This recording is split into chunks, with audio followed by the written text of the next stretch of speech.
What in the world is grace?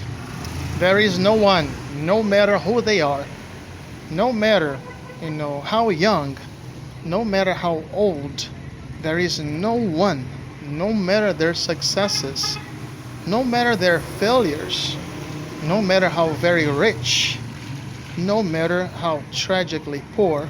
There is no one, no matter how great their strength, no matter how profound their weakness, no matter if they wield power, no matter if they lost and forgotten.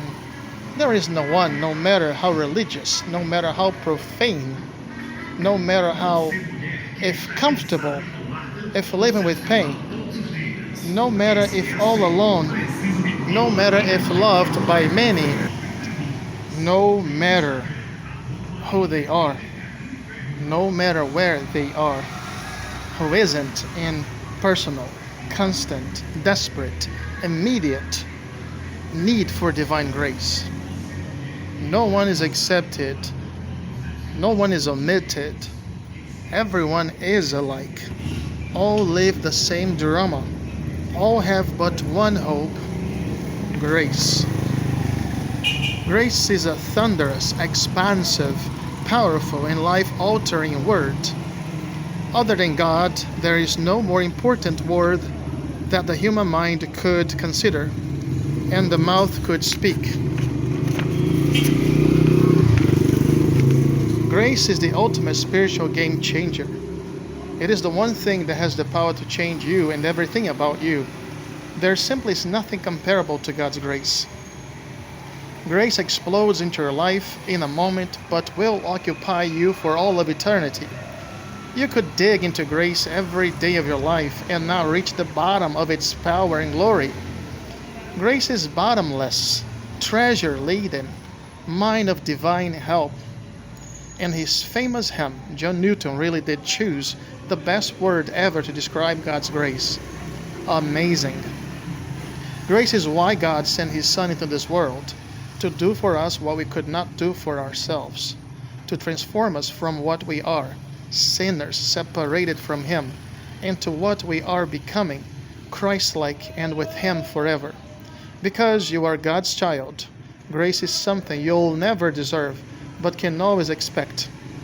Grace is a tool that God uses to transform you, but it also defines the nature of his relationship to you.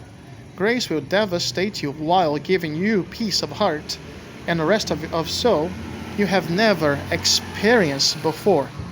Grace will require you to confess your unworthiness, but will never ever make you feel alone and unloved. Grace will remind you again and again that you have no ability whatsoever to earn God's favor, but it will dispel your fear of not measuring up. Grace will confront you with the reality that you are way less than you thought you were, while it comforts you with the promise that you can be way more than you never imagined. Grace will call you to examine yourself with honesty and humility, but free you from being paralyzed by fearful introspection. Grace will ask you to admit to your catalog of weaknesses, while at the same time empowering you with newfound strength.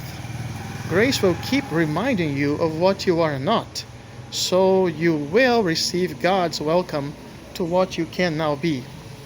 Grace will make you sadder than you have ever been in your life, and give you cause for joy and celebration that nothing or no one can take away. Grace will blow your little kingdom of one, while it introduces you to a much better, more glorious king.